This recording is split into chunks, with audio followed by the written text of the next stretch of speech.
السلام علیکم بینندگان گرامی، برنامه اجرایی پیغام از تلویزیون سیمو شهر پنجکند منظورتان است. این در برنامه ما تماشا کنید.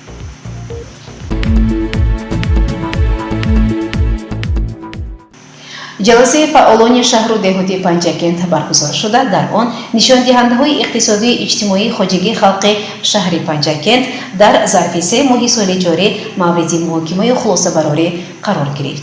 در مجلس معاون یکم رئیس ولایت سود خال حیدر اشتراک داشت و سخن گفت. مجلس فعالان شهر دهاتی پنجکند را علاقمند به مسئله نشان دهنده‌های اقتصادی اجتماعی خواجگی خلق شهر پنجکند در 3 ماه سال روان رئیس شهر خالقزاده عبدالخالق افتتاح نمود. سپس از روی این مسئله معاون یکم رئیس شهر محمد صادق سفرزاده معروضه نموده فعالیت ساحه‌های مختلف خواجگی خلق شهر پنجکند را در 3 ماه سال 2021 با دلایل تحلیل نمود. برای پیشروی ها یقدار کمبودی‌ها را ذکر کرده سبب و عامل‌های جای داشتن آنها را شرح داد. سپس از روی این مسئله معاون یکم رئیس ولایت سود خال حیدر اندیشه بیان داشته از راهبران در همه سطح سبب‌های جای داشتن کمبودی‌ها را پرسان شده ارائه خود را از فعالیت نداشتن بعضی کارخانه‌های صنعتی از جمله کارگاه‌های خشبراری، کمبودی‌ها در سمت تامین امنیت عضوقواری، کم فراهم آوردن جایهای نوی کاری، موسمی اعلان شدن کارگاه استحصال مرمر، فعالیت ناکفایی بعضی کارخانه‌های پودراتی ساختمان و غیره پرسان شد. بعدا رئیس شهر خالقزاده عبدالخالق سخن گفته در نزد متصدیان همه ساحه‌ها بابت اصلاح کمبودی‌ها وظیفه گذاری نمود. بعضی عامل‌های و ذخیره‌های استفاده نشده را در کارخانه‌های تشکیلات‌های علاوه بیان داشت و تاکید نمود که برای اجرای وظایف خدمتی بهانه نه بلکه کار عملی و اقدام تشبث لازم است. در مجلس فعالان معاون یکم رئیس ولایت سود خال حیدر برآمد نمود و برابر دیگر مسائل‌ها گفت که امروز از هر وقت بیشتر کارهای تبلیغاتی و تشویقاتی را در سمت پیشگیری پدیده‌های نامطلوب خاصه به حزب حرکت‌های افراطگرا شامل شده بعضی جوانان تحصیل غیرقانونی دینی وسعت داده شود. سخن جنبشی رئیس شهر خالقزاده عبدالخالق نیز یک نودعوت از فعالان شهر دهات بود جهتی با حیث درک مسئله اجرا نمودن وظایف خدمتی صرف نظر از آن که در کجا در کدام وظیفه کار میکنند. خالقزاده عبدالخالق همزمان با خال حیدر معاون یکم رئیس ولایت سوخ برای مصلحت‌های سودمند اظهار سپاس نموده گفت که ساکنان شهر دهات پنجکند متشکل و عزم ثبات نشان داده 30 سالگی استقلالیت دولتی جمهوری تاجیکستان را البته سزاوار استقبال خواهند گرفت.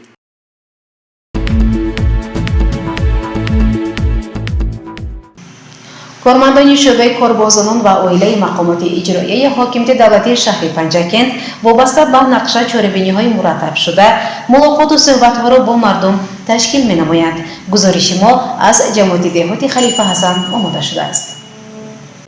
ملاقات گروه کار را با نمایندگان جماعت دهاتی خلیفه حسن مدیر شعبه کاربازان و عائله مقامات اجرایی حاکمیت دولتی شهر همزیر زمان واقع شد. بعدا در نزد حاضرین نماینده کمیته کاربازان و عائله نزد حکومت جمهوری تاجیکستان محبوبه عظیم و سخن گفته اقدام را بابت تشکیل چنین چاره‌بینی جانبداری نمود و در ردیف دیگر مسائل توجه حاضرین را به خدمت مادر وطن از سر فرزندان جلب نمود. وطن مادر محافظت ما و شما نکنیم کی میکنن؟ ما و شما فرزندان محافظت نکنن کی میکنن؟ ما با امید فرزند کلان کردیم. ما با امید فرزند کلان کردیم که همین در جامعه خدمت کند، وطنش به خدمت کند، کشورش آباد کند، محلش آباد کند، شهرش آباد کند. حقوقشناس دلفروزه اسویبا علاقه به موضوع عرض شکایتی ساکنان جماعت دهاتی خلیفه حسن با ساختار دختار اندیشه بیان نموده خیلی جالب، مقصدناک و هدفناک مراجعت به همین آن مردهای نمود که خیلی کم مسئولیت عائله‌داری دارند. مردای محترم، این بسیار از گپایی که هستند فقط به شما دخل دارد چون که شما شخصیتون خاندان هستید. از یک کلمه شما، از یک نگاه شما آسودگی آرامی خاندان وابستگی دارد. هم زن هم مرد توجه به مهر و محبت دارد. هر یکی ما انسان هستیم و بسیاری آمده میگن که معلومه مردها همین معاش که تامین میکنم، نفقه‌اش میتیم، فرزندام خوشی نگاه میکنم، خانه داری آزاد دارم، لیکن زنم به من توجه نمیکند، عزت و حرمت نیست. من پدر و مادر عزیز از هر یک شما احترام خواهش میکنم. فکر نکنید یک قانونی مسائل پدر و مادر تا همون به شوهر دادن دختره، قانونی مسائل پدر و مادر تا همون وقتی که ما به سر فرزندانمون خدا کرده باشد و زنده سلامت هستیم تا انا همون وقت مسئولیت داریم ما برای تربیت و تعلیم فرزند خود. سابقدار مهنت لوبت حبیبی در برنامه خود یک نقطه عادی را تاکید داشت که خوشبختی عائلوی در بسیار موارد از خوشتامن وابسته می باشد. مادر عروس یا مادر داماد در دست میگیرد وقتی که کلی دختر رو به خانه میبیارد کلی نوش را بعضی اویله ها همچون مادر همچون دختر در اویله قبول میکند دختر کلی بار نیک دختر بار قبول میکند آن کارهای نمیتوانستگیش را یاد میکرد در اویله یک اویله نست در سخنرانی همزیر زمان و صاحب کسب هنر بودن عروس یک عامل خوبی تامین محیط خوبی عائلوی تاکید گردید. وقتی ما کسب بودیم و ما واسه دختر از پسر از باید صاحب یک کسب باشد یک دختر خانه رفتن یک وظیفه زن نیست و باید یک هنر داشته باشد که از روی همه هنرش مشغول شود هنرش. در ملاقات مدیر شعبه رشد اجتماعی و رابطه با جامعه دستگاه رئیس شهر افضل‌شاه دوست‌زاده اشتراک داشت و سخن گفت. چندی از ساکنان جماعت و مهمانان سوالات داده جوابهای قناعت‌بخش گرفتند و گفتند که چنین ملاقات‌ها باید بیشتر باشد زیرا تشویق ترغیب عملهای نیک کارهای خیر و ثواب پیشگیری پدیده‌های نامطلوب می‌تواند در رشد جامعه تأثیری مثبت رساند.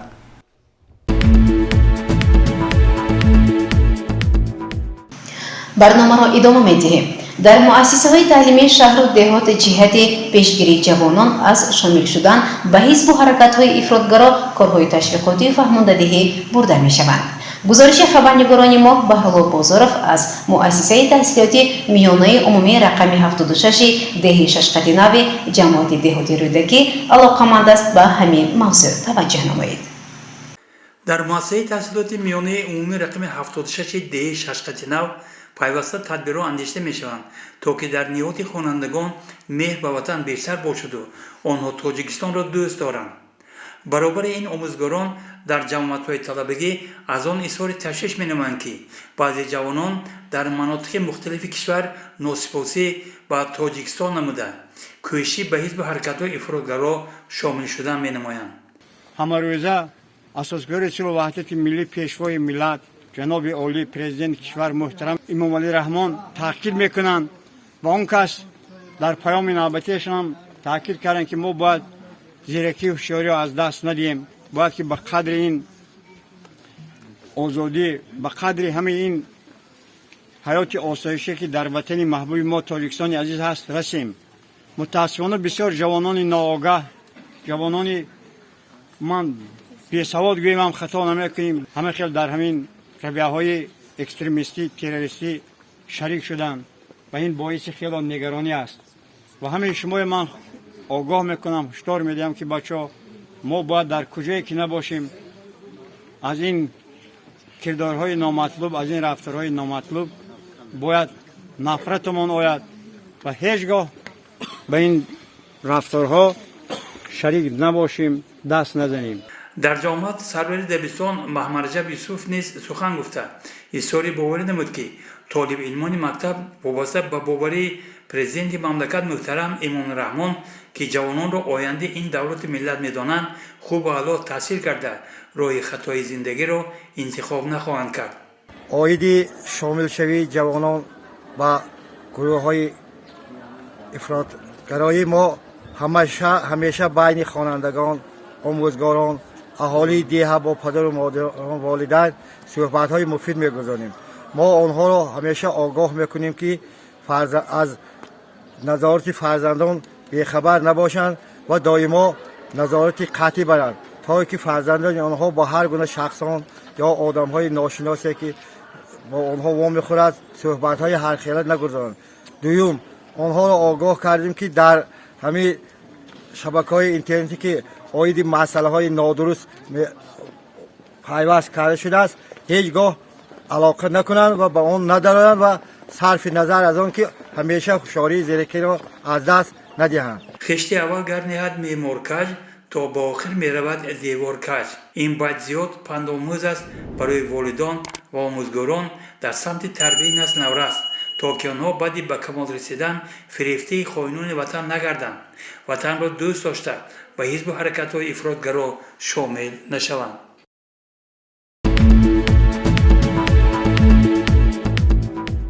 چاربینی که اوید به حیات و فعالیت سردفتری ادبیات معاصر تاجیک قهرمان تاجیکستان استاد صدرالدین عینی در مؤسسه تحصیلات میانه عمومی رقم 1 برگزار شد باری دیگر دلیل بود به خدمت‌های ارزنده این فرزانمرد ملت. توجه نمایید به گزارش دیگری برنامه.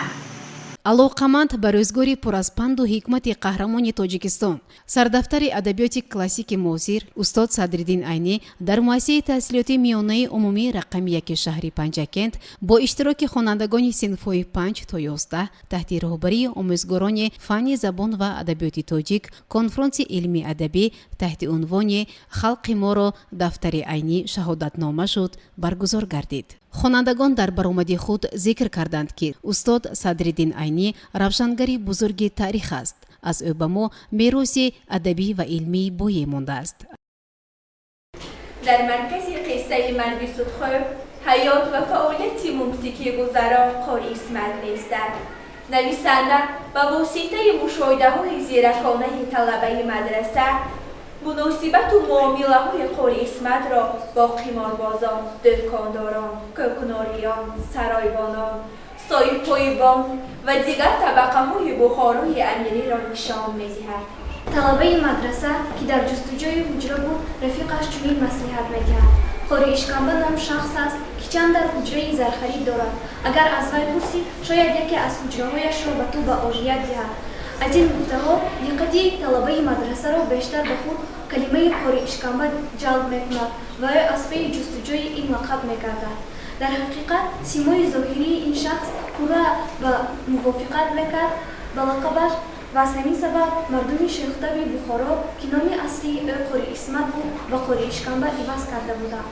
او یک شخصی میانقدی شکم‌کلادی گردن کوتاه بوده، پورگی سر و رو قبضی گردن پورا با شکمش موافقت میکرد و اگر ریشی غولی مانندی الفی گنده درخت برآمده او که تمام رویش را فرا گرفته بود تراشیده پرتوی تنی این آدم در یک جایگی به شکمه خالی نشده شتر شباهت داشت. غایتش این که از وی هم بزرگتر بود و به مانندی جثه بزرگ شتر که به درد خارش گرفتار شده باشد رویش ریختگی و سرخ می‌نمود. خواننده در تصویرهای منبعده به هم کاملا موافق بودن صورت و سیرت و ظاهر و باطن ابراز اساسی را برملا احساس می‌کند. قاری اشکمبه در بازار به انواع خوراکواری، نوشاکی و شیرینی‌های از پیش راهش برآمده به اختیار دست می‌زند و شکم چون جثه شتر بزرگ خود را پر می‌کند. یگان ساکن بازار با خوراکخواری از اشتهای قازگیر و چشم زاغ-مانند قاری اشکمبه امید نمی‌ماند. این بنده پول از خردترین شرایط مبلغ جمع‌کنی استفاده می‌کند و در حولی او در یک شبانه روز فقط یک دانه گوگیر استفاده می‌شد. صدرالدین عینی در برابر تصویری راه‌های باشوی قاری اشکمبه باعث بدبختی‌های گوش‌ناشنیدی او گردیدن ثروت بی‌حسابش را نشان می‌دهد. در این لحظه‌ها خصوصیتی لهجوی ابراز باز هم افزوده روح ملی آن پرقوت‌تر می‌شود. از جمله وضعیت، حالت و حالت‌های قاری اشکمبه هنگامی اولین بار از دست دادنی مقدار کمی پولش سیمای منفور و ناچیز او را پیش نظر جلوگر می‌سازد. قاری اشکمبه در حالتی که ساله کلانش کلاوه‌وار به گردنش فرآمدگی بود مانند منفور به هر طرف خم خورده تارهای ریش‌های خود را با انگشتانش کنده وای خانم سوخت، وای جانم به لب آمد، وای جانکی عزیزم از دست رفت گویان فریاد میکشید. گاه‌ها با ناخن‌هایش رویش را خراشیده خونشار میکرد، گاه‌ها گریه بلوگیرش گردیده به آنکه چی گفتنش معلوم شود و مانند سگی که به آبنوری باغ درمانده و پس خود از باغبان ضربه‌های جانگاه می‌خورده باشد ناله میکشید. در قصه مرگ سودخور، ارباب روزی، ارباب حمید و عبدالخواجه بین آبرزهای دیگری منفی نیز به نظر می‌رسیدند. آنها حاکمان دهات میباشند و در فریبگری از قاری اشکمبه مانندی نداشتند. بنابراین نویسنده قاری اشکمبه را برای شهری و حاکمان دهات را و گرگان صحرایی مانند می‌کند. در قصه مرگ سودخور همچنین آبرزهای مثبت طلبه مدرسه، ترجمان، محسن، همراه رفیق، شادمان و طیرمراد عمل می‌نمایند. و در بیان مندرجه و جریان انکشاف سوژه اثر سهم مناسب دارند. اثر از زبان طلبه مدرسه که پرترتیبی خود مؤلف است نقل می‌یابد. بنابراین طلبه مدرسه چون شخصی مسئول، دوراندیش و کنجکاو به نظر می‌رسد. дар интиҳо яке аз омӯзгорони варзидаи дабистон мукаррама яҳёева сухан гуфта ташкили чунин чорабиниҳоро далел аз маҳорату малакаи омӯзгорон донистанд. ما خیلی خرسند هستیم که خوانندگان ما از عهده اشتراکی همه گفتارها، شعرها و صحنه‌ها برآمدند و خرسندی در آن بود که همین تأثیری صحنه‌چه مکتب کهنه خیلی خوب بود برای اون که از اون دور و تا این دور بینید چقدر ترقیاتی زمان ما پیشرفته ایستاده است و خوبی کار در اون بود که از بچگی صدرالدین عینی تا به همین دم خیلی خوب قرائت شد، گفتارها شد. اون من سرگذشت صدرالدین عینی در اینجا به پررگی آورده شد. من خیلی خرسند هستم و به همه آموزگاران از اون جمله به خوانندگانی که امروز خیلی خوب اشتراک کردند یک جهان تشکر میگویم و خواهان آنم که در آینده باز هم درباره دیگر شاعران و نویسندگان خیلی به پررگی آموزید. дар чорабинӣ ширкат дошта ба назар чунин расид ки рӯҳи устод Садриддин Айнӣ инҷо парвоз дорад ва хушнуд аз он аст ки ин миллат ба фарзандони бузурги худ ҳамеша арҷ гузошта онҳоро фаромӯш намесозанд.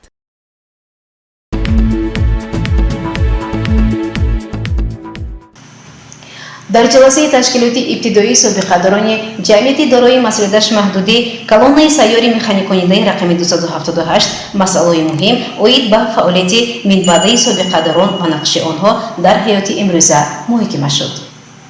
дар ҷамъияти дорои масъулияташ маҳдуди колоннаи сайёри механиконидаи рақами 278 маҷлиси ташкилоти ибтидоии собиқадарони ҷангу меҳнат баргузор шуд ки онро раиси шӯрои собиқадарони ҷангу меҳнати шаҳри Панҷакент Облоқул Ризоев ифтитоҳ намуд. дар суханронии худ раиси ташкилоти ибтидоӣ Истода Камолова фаъолияти ин сохторро таҳлил кард ва изҳор дошт ки дар асоси паём ва дастурҳои пешвои муаззами миллат президенти ҷумҳурии Тоҷикистон муҳтарам Эмомалӣ Раҳмон собиқадарон бояд мунтазам таҳти кӯмакрасонӣ қарор гиранд. дар муҳокимаи масъала Саидов Қодиров ширкат варзида пешниҳод карданд ки ғамхорӣ ба собиқадорон ҳамеша дар мадди назари роҳбарон бошад. маҷлис аз рӯи масъалаи муҳокимашуда қарорҳои дахдор қабул кард. пас аз анҷоми маҷлис раиси шӯрои собиқадорони ҷангу меҳнати шаҳри Панҷакент Облоқул Ризоев бо ҳамроҳии раиси ташкилоти ибтидоии ҷамъияти дорои масъулияташ маҳдуди колоннаи сайёри механиконидаи рақами 278 Истода Камолова собиқадори соҳаи сохтумон Воҳидов Бародбойро мавриди аёдат қарор дода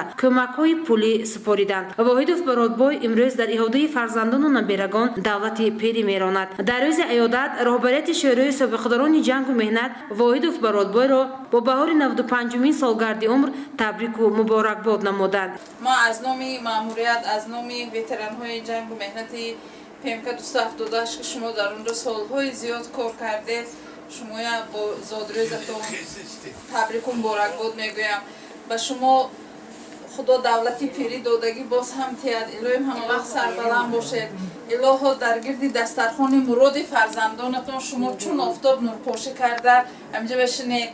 илоҳо ҳамавақт дар рӯзҳои шодию хурсандиятон якдигар кати вохӯрем. худо шумо ба тани сиҳат хотирои ҷамъ дилои беғама тиҳад. амакҷон аз номи шӯрои ветеранҳои шаҳри Панҷакент шумоя зодрӯздонги табрик. илоҳим умратон дароз бошад. умри шумоона моҳон батиҳад. омин соғ саломат бошед. барои чунин таваҷҷӯҳ собиқадори соҳаи сохтумон Воҳидов Бародбой миннатдорӣ баён намуда даст ба дуо бардошт.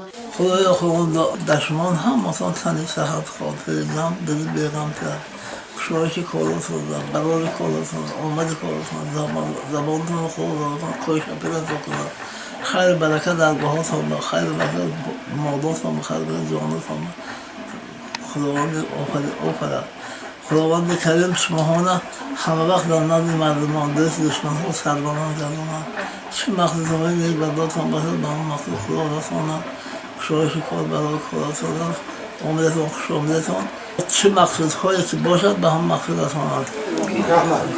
گزارش دلشاد حلیمова و اسماعیل جان خالف.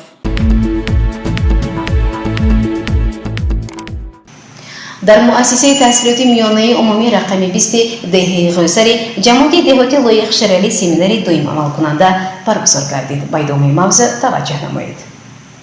طبق نقشه چهاربینی شعبه معارف در مؤسسه تحصیلات میانی عمومی رقم 20 دهه قیصر سمینار دوم عمل کننده تحت رهبری مشاور شعبه معارف بود به فن زبان روسی زرینه سلطان واگذارانده شد. در سمینار آموزگاران فن زبان روسی از مؤسسه تحصیلات میانی عمومی شهر و دهات پنجکند اشتراک نمودند. درس نخستین را آموزگار فن زبان روسی نیلوفر محمود و در موضوع مادر گذرانید. در موضوع علاقمند به افسانه گربه و موزه از طرف آموزگار تاجینسا خدایبردی و با خوانندگان صنف دو گذرانیده شد. بهار آمد. آموزگار زینورا کریم و تحت همین نام موضوع درس را با خوانندگان صنف 4 آغاز نمود.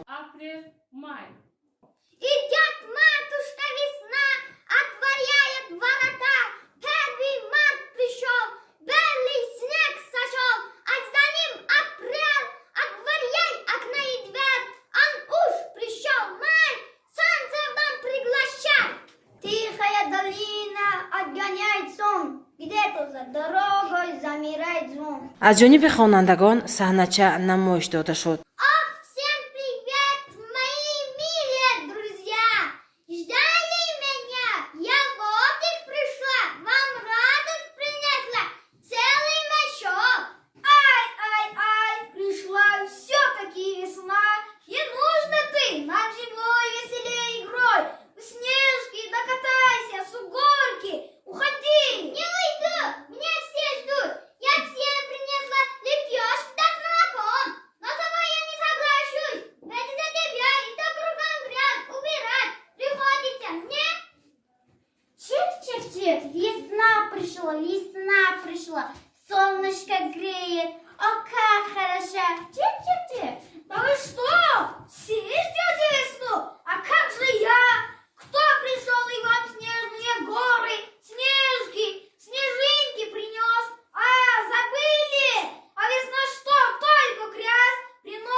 مشغولات دیگر در دوره سمینار دوم عمل کننده تحت رهبری آموزگار زرینه قناعت و با خوانندگان صنف‌های بالایی وابسته به روزگار شاعری روز Некрасов برگزار شد. Сегодняшний семинар посвящается 200-летию со дня рождения Алексея Николаевича Некрасова. Николай Алексеевич Некрасов родился 28 ноября 1821 года в дворянской семье. Его детские годы пришли в имение отца Гришневой, Ярославской губернии, на берегу Великой Русской реки Волги. Отец поэта был грубым, невежественным помещиком. Он жестоко издевался над крепостными, крестьянинами и над своими детьми. Или мы хуже других уродились, или недружно цвели колосились. Нет, мы не хуже других и давно в нас налилось и созрело зерно. мушовири шӯъбаи маориф Зарина Султонова семинарро ҷамъбаст намуда аз омӯзгорон даъват ба амал овард ки нисбати омӯзиши забонҳои хориҷӣ хоса фанни забони русӣ тадбирҳои зарурӣ андешанд. Сарвари муассисаи таҳсилоти миёнаи умумии рақами 20 ҷамоати деҳоти лоиқшералӣ деҳаи Ғисар Султонова Замира ва ташкилкунандагони семинари дуюмамалкунанда арзи сипос намуд. бинандагони гиромӣ ҳоло бошад ба якчанд эълон таваҷҷӯҳ намоед. озмуни ҷумҳуриявии нақши китоби тоҷикони Бобоҷон Ғафуров дар шинохти асолати миллӣ. Кумитаи иҷроияи Ҳизби халқии демократии Тоҷикистон дар шаҳри Панҷакент бо дастур ва низомномаи пешниҳоднамудаи Кумитаи иҷроияи марказӣ ва вилоятии ҳизб ба пешвози 30-юмин солгарди истиқлоли давлатии ҷумҳурии Тоҷикистон баргузории даври ибтидоӣ ва шаҳрии озмуни ҷумҳуриявии нақши китоби тоҷикони Бобоҷон Ғафуров дар шинохти асолати миллиро байни донишҷӯёни донишкада, коллеҷҳо ва хонандагони синфҳои 10 ва 11 муассисаҳои таҳсилоти миёнаи умумии шаҳру деҳот эълон менамояд. озмуни мазкур аз 4 давр иборат буда, даври аввал дар донишкадаyu коллеҷҳо, муассисаҳои таҳсилоти миёнаи умумӣ, аввалҳои моҳи май, даври шаҳрии озмун нимаи дуюми моҳи май, даври вилоятӣ нимаи якуми моҳи июн ва даври ҷумҳуриявӣ моҳи июли соли равон баргузор мешавад. Шартҳои озмун: баромад дар бораи моҳияти таърихӣ ва ватандӯстии китоби тоҷикон, маҳорату истеъдоди нақл карда тавонистан, ҷавоб гуфтан ба саволҳои ҳайати ҳакамон оид ба мазмуну муҳтавои китоби тоҷикон. Кумитаи иҷроияи Ҳизби халқии демократии Тоҷикистон дар шаҳри Панҷакент барои ғолибони даври шаҳрии озмун мукофотҳои арзишманд пешбинӣ намуда, онҳо ба даври вилоятии озмун роҳхат мегиранд. Барои маълумотҳои иловагӣ ва муфассал ба телефонҳои 92 953 95 59 ва 92 714 34 24 муроҷиат намоед. Бори дигар рақамҳои телефонро такрор мекунам: 92 953 95 59 ва 92 714 34 24. низомномаи баргузории маҳфил озмуни шаҳрӣ таҳти унвони нақши китоби тоҷикони Бобоҷон Ғафуров дар шинохти асолати миллӣ байни донишҷӯёни мактабҳои олӣ ва хонандагони синфҳои 10 ва 11 муассисаҳои таҳсилоти миёнаи умумӣ бахшида ба 30-солагии истиқлоли давлатии ҷумҳурии Тоҷикистон. Муқаррароти умумӣ ва ҳадафи маҳфил озмун.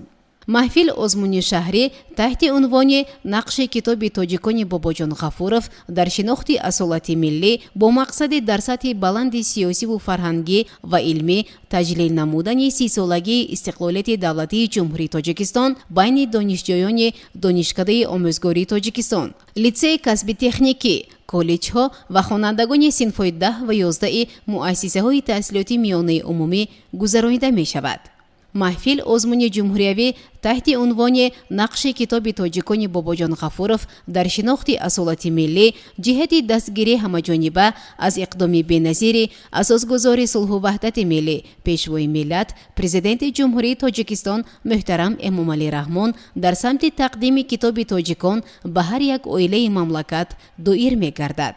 таблиғи ғояҳои ифтихори миллӣ ва ватанпарастии ҷавонон, дастгириву ҳавасмандгардонии ҷавонон ба андӯхтани илму дониш, ҳифзи ҳуввияти миллӣ, арзишҳои волои миллати кӯҳанбунёди тоҷик, баландбардоштани сатҳи маънавии ҷавонон, бедор намудани ҳисси худшиносии миллӣ, таблиғи дастовардҳои миллӣ, мустаҳкам намудани пояҳои истиқлолияти давлатӣ, ваҳдати миллӣ, пешгирии гаравиши ҷавонон ба ҳизбу ҳаракатҳои ифротӣ, роҳ надодан ба зиёдравию хурофотпарастӣ ва парвариши инсони комил, тарбия намудани ҷавонон дар рӯҳияи ифтихори ватандорӣ ва ҳифзи марзу буми кишвар дар давраи ихтилофҳои сиёсӣ дар замони муосир, анъанаҳои миллӣ дар заминаи таъриху осори гузаштагон ва пешгирии таҷоҳуми афкори ифротгароӣ дар байни ҷавонон. шарт ва талаботи маҳфил озмун. дар маҳфил озмун донишҷӯён ва хонандагони синфҳои 10 ва 11 муассисаҳои таҳсилоти миёнаи умумӣ иштирок карда метавонанд. ҳар як иштирокчии маҳфил озмун нахуст доир ба моҳияти таърихӣ ва ватандӯстии китоби тоҷикон баромад мекунад. маҳорату истеъдоди иштирокчиёни озмун аз рӯи нақли осор муайян карда мешавад. сипас аз ҷониби ҳакамон ба иштирокчӣ аз китоби тоҷикон саволҳо пешниҳод карда мешавад. ҳайати ҳакамон метавонанд барои беҳтару хубтар муайян намудани дониши иштирокчӣ саволҳои иловагӣ пешниҳод намоянд. тартиби баргузории маҳфил озмун. маҳфил озмун аз 4 давр иборат буда аз аввали моҳи майи соли 2021 то моҳи июли соли равон ба таври зайл ташкил ва гузаронида мешавад.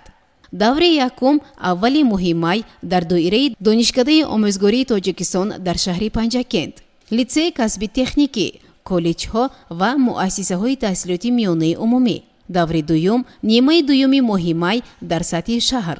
даври сеюм нимаи якуми моҳи июн дар маркази вилояти Суғд. даври чоруми маҳфили озмуни ҷумҳуриявӣ барои ғолибони ҷойҳои якум, дуюм ва сеюми даври сеюм моҳи июл дар шаҳри Душанбе баргузор мегардад. ташкил ва таъмини баргузории даври чоруми маҳфил озмуни ҷумҳуриявӣ ба зиммаи шӯъбаи кор бо ҷавонони дастгоҳи кумитаи иҷроияи марказии ҳизби халқии демократияи Тоҷикистон ва ташкилоти ҷамъиятии ҷавонон созандагони ватан гузошта мешавад. ба ҳар як иштирокчӣ барои муаррифии китоби тоҷикон вақти озод дода мешавад. маҳфил озмун байни донишҷӯён ва байни хонандагони синфҳои болоии муассисаҳои таҳсилоти миёнаи умумӣ дар алоҳидагӣ гузаронида мешавад. хароҷоти молиявӣ. хароҷоти баргузории давраҳои якум ба зиммаи роҳбарони муассисаҳои таҳсилоти таълимӣ, даври шаҳрӣ ба зиммаи кумитаи иҷроияи ҳизби халқии демократияи Тоҷикистон дар шаҳри Панҷакент гузошта мешавад. мукофотонӣ. ба ғолибони ҷойи аввал байни донишҷӯёни мактабҳои олӣ 500 сомонӣ, байни хонандагони муассисаҳои таҳсилоти миёнаи умумӣ 500 сомонӣ мукофотпулӣ ва дипломи ҳизби халқии демократияи Тоҷикистон тақдим мегардад. ғолибони ҷойи дуюм 300 сомонӣ ва ҷойи сеюм 200 сомонӣ маблағ ва бо дипломи ҳизби халқии демократияи Тоҷикистон сарфароз гардонида мешаванд. барои маълумотҳои иловагӣ ва муфассал ба телефонҳои 92 953 95 59 ва 92 714 34 24 муроҷиат намоед. бори дигар рақамҳои телефонро такрор мекунам: 92 953 95 59 ва 92 714 34 24. озмуни ҷумҳуриявии мо бо шумоем. кумитаи иҷроияи ҳизби халқии демократияи Тоҷикистон дар шаҳри Панҷакент бо дастур ва низомномаи пешниҳоднамудаи кумитаи иҷроияи марказӣ ва вилоятии ҳизб ба пешвози 30-юмин солгарди истиқлоли давлатии ҷумҳурии Тоҷикистон ва бо мақсади ба ҳаёти фаъоли ҷамъиятӣ ҷалб намудани наврасони аз 6 то 18 сола ки ба гурӯҳи маъюбон шомил ҳастанд, даври шаҳрии озмуни ҷумҳуриявии мо бо шумоемро эълон менамояд. даври шаҳрии озмун мо бо шумоем аз нимаи дуюми моҳи апрел то 15 май, даври вилоятӣ аз нимаи дуюми моҳи май то 10 июн ва даври ҷумҳуриявӣ 25 июни соли равон баргузор мешавад. озмун аз рӯи 3 номинатсия: маҳорати суханварӣ ва қироати шеър, маҳорати сурудхонӣ, маҳорати навохтани асбобҳои мусиқии муосир ва миллӣ баргузор шуда, як нафар танҳо дар як номинатсия метавонад иштирок намояд. онҳое ки дар даври шаҳрии озмун ҷойҳои ифтихориро ишғол мекунанд, бо мукофотҳои арзишманд қадршиносӣ карда ба даври вилоятӣ пешбарӣ мешаванд. хоҳишмандони иштирок дар даври шаҳрии озмун то санаи 10 майи соли равон худро дар кумитаи иҷроияи ҳизби халқии демократияи Тоҷикистон дар шаҳри Панҷакент воқеъ дар суроғаи кӯчаи лоиқ Шералӣ 24 ва тавассути телефонҳои 92 953 95 59 ва 92 714 34 24 номнавис намоянд. бори дигар рақамҳои телефонро такрор мекунам: 92 953 95 59 ва 92 714 34 24. марҳамат ба озмун. низомномаи озмуни мо бо шумоем. ҳадафи баргузории озмун. حزب خلقی دموکراتیک تاجیکستان با مقصد تطبیق دستور و هدایت‌های اساسگذاری صلح و وحدت ملی پیشوای ملت پرزیدنت جمهوری تاجیکستان رئیس حزب خلقی دموکراتیک تاجیکستان محترم امامعلی رحمان در سمت دستگیری جوانان لیاقتمند قشرهای آسیب‌پذیر جامعه انکشاف قابلیت ایجادی تحکیم احساس خودآگاهی و خودشناسی و بلند برداشتن ذوق بدیعی کودکان و نورسان معیوب ارج گذاشتن به ارزش‌های ملی و فرهنگی تشویق و تبلیغ غایه‌های سازنده حزب و سزاوار استقبال نمودن 30 سالگی استقلالیت دولتی تاجیکستان آزمونی ما با شماییم را برگزار می‌نماید. سرپرست و مسئولان آزمون سرپرست و مسئولان آزمون حزب خلقی دموکراتیک تاجیکستان ساختارهای آن در ولایت و شهر و ناحیه‌ها میباشند. کمیته اجرایی حزب خلقی دموکراتیک تاجیکستان در ولایت سوخت و شهر پنجکент برای در سطح بلند تشکیل و برگزار کردن دوره‌های یکم و دوم مسئول بوده به غالبان این دوره‌ها برای اشتراک در دور جمهوریوی رخصت می‌دهند و با اشتراک آنها در دور جمهوریوی یعنی نهایی که در شهر دوشنبه برگزار می‌گردد مساعدت می‌نمایند. ترتیب برگزاری آزمون در آزمون کودکان و نورسان از 6 تا 18 ساله که به گروه معیوبان شاملند حقوق اشتراک نمودن دارند. مقصد، هدف و ترتیب گذراندن آزمون طریق کمیته‌های اجرایی حزب خلقی دموکراتیک تاجیکستان در شهر پنجکент و ولایت سوخت اعلان کرده می شود. خواهشمندان و داوطلبان برای شرکت در آزمون خود را در کمیته اجرایی حزب خلقی دموکراتیک تاجیکستان در شهر پنجکent نامنویس می نمایند. آزمون از 3 دور برای شهر و ناحیه‌های تابع جمهوری 2 دور عبارت بوده از نیمه دوم ماه اپریل تا 20 ایون سال 2021 به ترتیب ذیل تشکیل و گذرانده می شود. دور یکم از نیمه دوم ماه اپریل تا 15 می. دور دوم از نیمه ماه می تا 10 ایون با استثنای ناحیه‌های تابع جمهوری. دور سیوم یعنی دور نهایی سنه 25 ایون در شهر دوشنبه برگزار می گردد. غالبان دور نهایی با کمیسیه آزمون تا سنه 15 ایون پیشنهاد می شود. شرط های آزمون اشتراکداران آزمون کودکان و نورسان معیوبی از 6 تا 18 ساله می باشند. آزمون از روی 3 نامیناسیون برگزار می گردد. مهارت سخنوری و قرائت شعر، مهارت سرودخوانی، مهارت نواختن اسباب‌های موسیقی معاصر و خلقی. 1 نفر تنها در یک نامیناسیون اشتراک کرده می‌تواند. داوطلب در خواندن شعر، سرود و نواختن اسباب موسیقی وابسته به نامیناسیون انتخاب کرده‌اش آزاد است. کودکان و نورسانی که در مکتب‌های کسبی صنعت و موسیقی تحصیل می‌نمایند حقوق اشتراک در آزمون را ندارند. کمیسیه آزمون برای گذراندن آزمون در شهر کمیسیه در هیئت 5 نفر تأسیس داده شده. هیئت آن با فرمایش رئیسان کمیته اجرایی حزب خلقی دموکراتیک تاجیکستان تصدیق کرده می شود.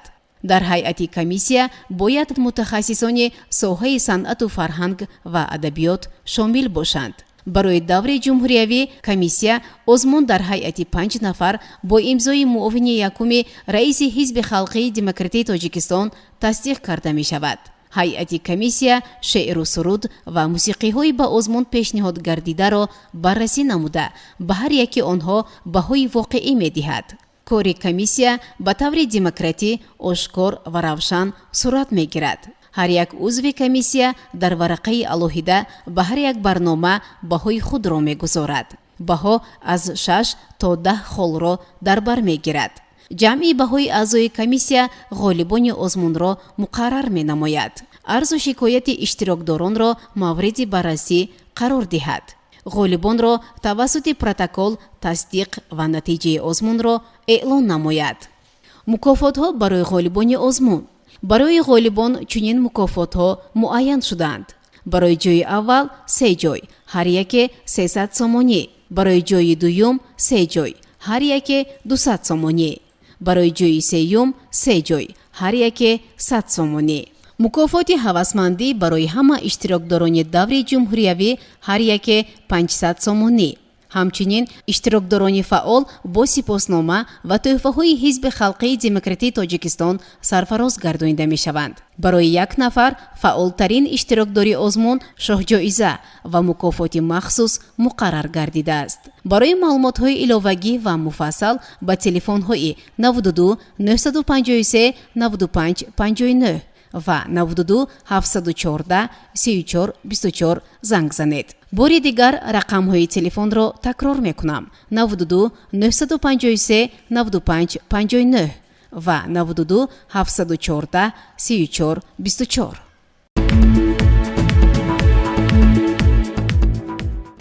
бинандагони гиромӣ, дар ҳаминҷо барномаи иттилоотии Пайгом ба поён мерасад. то барномаи дигар, танзияту некнур бошед. хайр.